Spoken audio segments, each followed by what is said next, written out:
Começa agora. Descobrindo a Revista Espírita. Os fatos, os fenômenos, as análises que auxiliaram Allan Kardec a consolidar os alicerces do Espiritismo.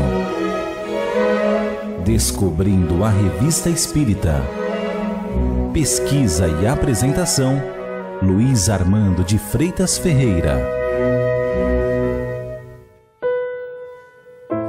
1859 terminava no calendário terrestre, registrando vários acontecimentos que teriam influência sobre outras áreas do conhecimento. Charles Darwin desencadearia muitas polêmicas após a publicação da Origem das Espécies através da seleção natural. Astrônomos registraram impressionantes tempestades solares. Foi inaugurado em Londres o famoso Big Bang. Nasce Arthur Conan Doyle, criador do famoso Sherlock Holmes. Karl Marx lança sua introdução à contribuição para a crítica econômica política. Allan Kardec seguia com sua obra, concluindo o segundo ano da Revista Espírita. Entre as matérias incluídas na pauta de dezembro, reproduz interessante abordagem sobre a doutrina da reencarnação entre os hindus, demonstrando a diferença entre a visão desta escola e do espiritismo. Explicando a origem do material, diz o codificador: geralmente se pensa que os hindus só admitem a reencarnação como uma expiação e que, na sua opinião, só se dá em corpos de animais. Entretanto, as linhas que se seguem, extraídas da viagem da senhora Ida Pfeiffer, parecem provar que os indianos têm a esse respeito ideias mais claras. Diz a senhora Pfeiffer: geralmente as meninas ficam noivas com 1 ano de idade. Se o noivo morrer, a menina é considerada viúva, ficando impedida de casar-se. A viuvez é considerada como uma grande infelicidade. Pensam eles que é a situação das mulheres cuja conduta não foi irreprochável numa existência anterior. Comenta Kardec: apesar da importância que se não pode recusar a estas últimas palavras, deve reconhecer-se que entre a metempsicose dos hindus e a doutrina admitida pela Sociedade Parisiense de Estudos Espíritas, há uma diferença capital. Citemos aqui o que diz Zimmermann sobre a religião hindu no manual de sua viagem. O fundo desta religião é a crença num ser primeiro e supremo, na imortalidade da alma e na recompensa à virtude. O verdadeiro e único Deus é chamado Brahm, que não deve ser confundido com Brahma, criado por ele. É a verdadeira luz, que é a mesma, eterna, bem-aventurada em todos os tempos e lugares. Da essência imortal de Brahm, emanou a deusa Brahmani, isto é, a natureza e uma legião de 1.180.000.000 de espíritos. Entre estes há 3 semideuses ou gênios superiores: Brahma, Vishnu e Shiva, a trindade dos hindus. Durante muito tempo a concordância e a felicidade reinaram entre os espíritos. Com o tempo, entretanto, rebentou entre eles uma revolta e alguns se recusaram a obedecer.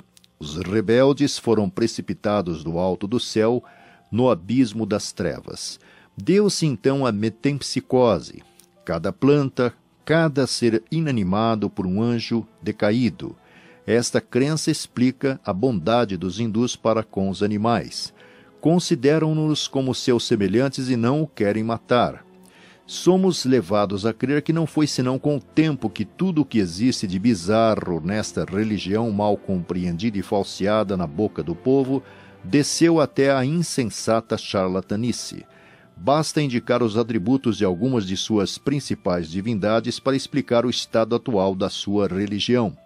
Eles admitem 333 milhões de divindades inferiores. São as deusas dos elementos, dos fenômenos da natureza, das artes, das doenças. Além disso, existem os bons e maus gênios. O número dos bons ultrapassa os dos maus em 3 milhões. O que é extremamente notável, acrescenta Zimmermann, é que entre os hindus não se encontra uma só imagem do Ser Supremo. Este se lhes afigura demasiado grande. Toda a terra, dizem eles, é o seu templo e o adoram de todas as formas. Ponderando a respeito, Allan Kardec diz: Conforme os hindus, as almas tinham sido criadas felizes e perfeitas. Sua falência resultou de uma rebelião. Sua encarnação em corpos de animais é uma punição. Conforme a doutrina espírita, as almas foram e são ainda criadas simples e ignorantes. E pelas reencarnações sucessivas que chegam, graças a seus esforços e à misericórdia divina, chegam a uma perfeição, único meio de alcançar a felicidade eterna. Deve a alma progredir. Pode, entretanto, ficar estacionária durante um período mais ou menos longo, mas não retrograda. O que adquiriu em conhecimento e em moralidade não se perde. Se não progride, também não recua. Eis porque não pode voltar a animar os seres inferiores da humanidade. Assim, a metempsicose dos hindus está fundada sobre o princípio da degradação das almas. A reencarnação, segundo os espíritos, está fundada no princípio da progressão contínua. Segundo os hindus, a alma começou pela perfeição para chegar à abjeção. A perfeição é o começo e a abjeção o resultado. Segundo os espíritos, a ignorância é o começo, a perfeição o objetivo e o resultado. Seria supérfluo procurar demonstrar qual dessas duas doutrinas é a mais racional, qual a que dá mais elevada ideia da bondade e da justiça de Deus. É, pois, por uma completa ignorância de seus princípios que algumas pessoas as confundem.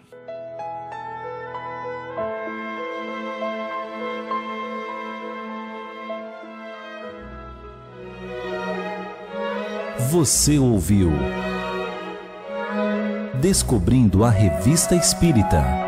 Pesquisa e apresentação, Luiz Armando de Freitas Ferreira.